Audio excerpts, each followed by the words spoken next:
Along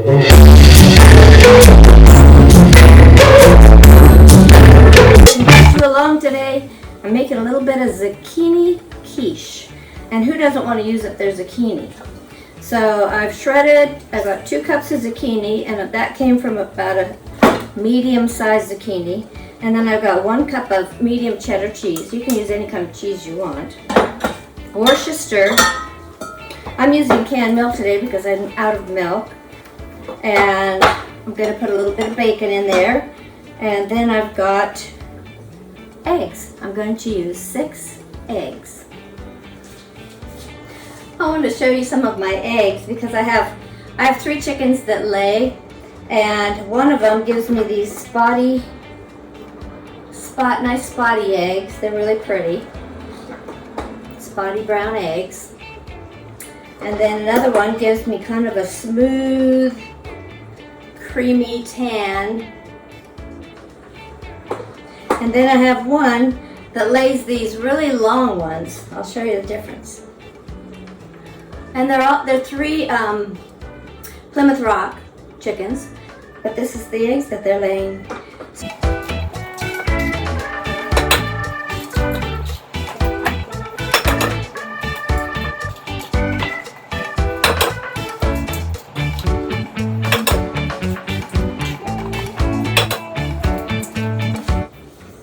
So I've got my 6 eggs in here, and I'm just going to put some of this canned milk. Maybe half a can. Just start out. Get my eggs whipped up.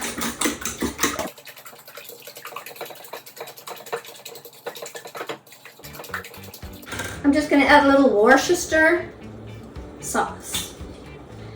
A couple tablespoons.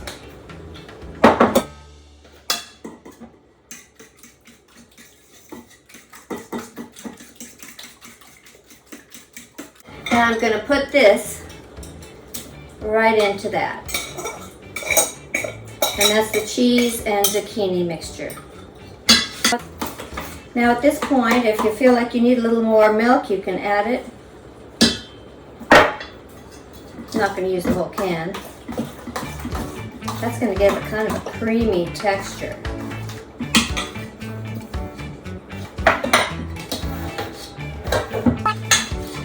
Now I usually put dried basil in my quiche, but I've got some fresh basil that I'm going to use.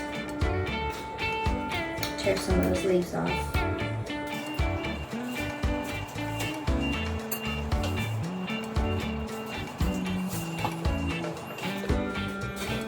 Some of them don't look that fresh.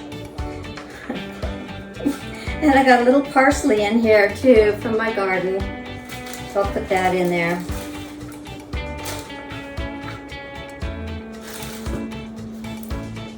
Taking off the basil blossom. Just taking off the stems. And then I'll just kind of roll that up into a little bundle. And chop away.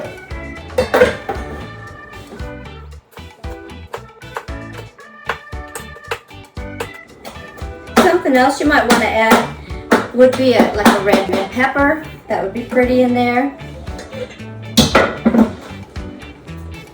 So we'll put all that in there. A little bit of salt and pepper. In fact, I think I'm going to use a garlic salt. A little bit of bacon crumbled in, and I saved a couple pieces for after, and I can garnish with it. Put that in there. That'll give it a nice smoky flavor. And then wipe my hands off. Some nice fresh ground pepper.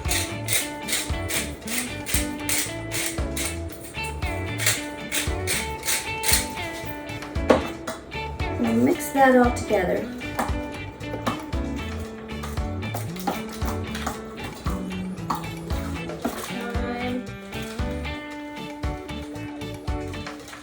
Basically all ready.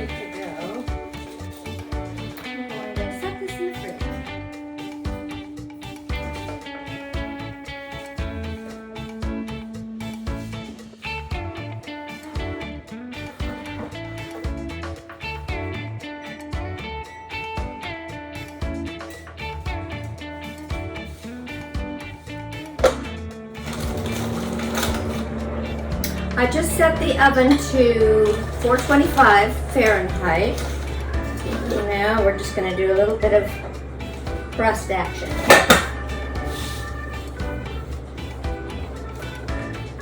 Made this up ahead of time, put it in the fridge for a little bit so it could sort of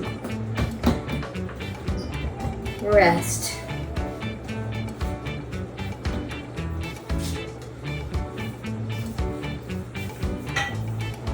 And I have a video on how to make a perfect pie crust with my friend Alicia.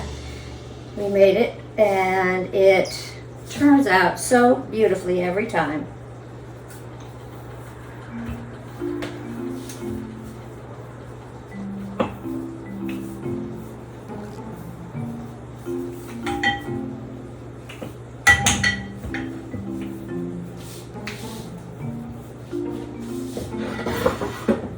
My grandma always said, don't over roll your crust.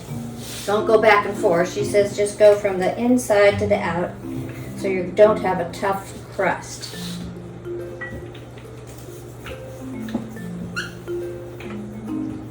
That looks like it's going to be about the right size. Oh.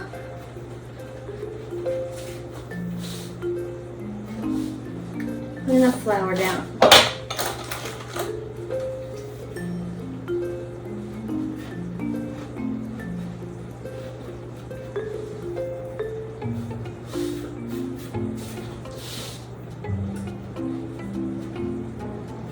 I have to redo this.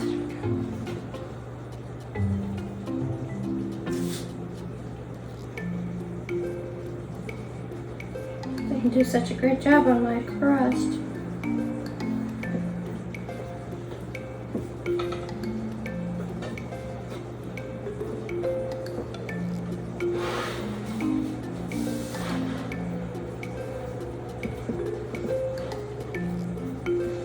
Crust is going to be a little rustic today. I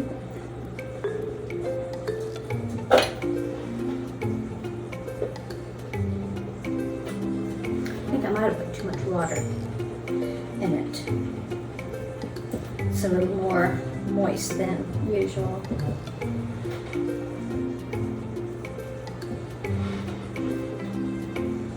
Okay, so we're just going to press that down.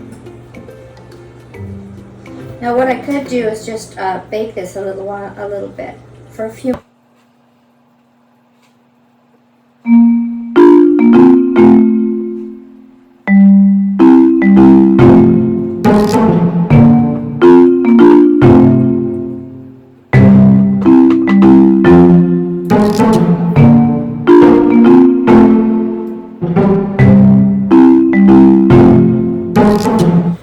Okay, so that's looking good, and I'm just going to prick it with a fork.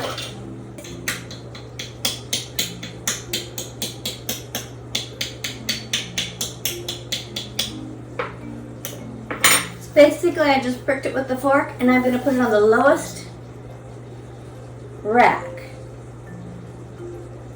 to just get that crust started cooking.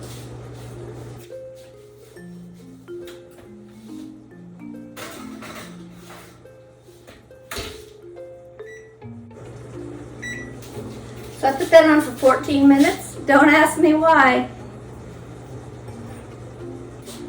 It looks like I didn't film the part where I mixed the cheese and the zucchini together with a couple tablespoons of all-purpose flour. So I did that before I added it to the egg mixture. So now we've got our perfect crust here, our rustic, flaky, light and tasty crust all ready. It's toasty. I did leave it in for 14 minutes. And now we're going to add our egg mixture.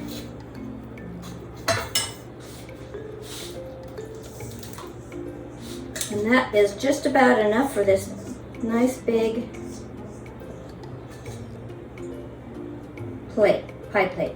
Now if you have a smaller pie plate that you're using, you may just want to do 4 eggs and reduce everything just a tad. So I'm going to get that in the oven and bake it until a toothpick comes out clean and I'll see if I can post how many minutes it was at the end. So right now I don't have that on top of my head.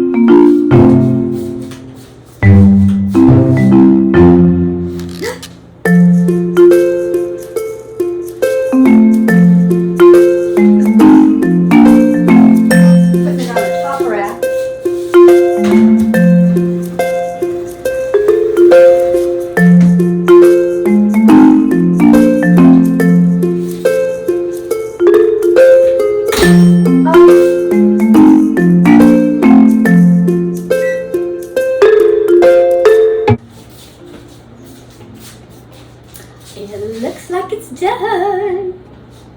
Just put a toothpick in and it came out clean. This is the exciting part. Oh. One thing about this oven, I have to approach it from the side. Ooh, look at that. Hello, gorgeous. Hello there. So I did end up leaving it in for 35 minutes. And the last 20 minutes I went from 425, I took the heat down to 350 and just let it cook through. So now I'm going to let this sit for probably 10 or 15 minutes to continue cooking and finishing up. And then we will try this.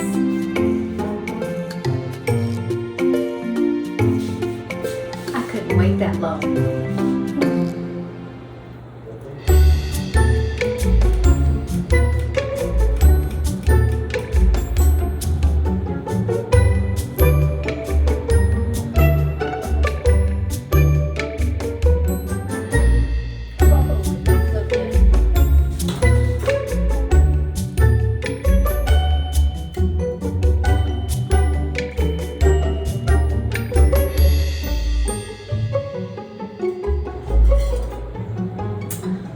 A wonderful piece of quiche.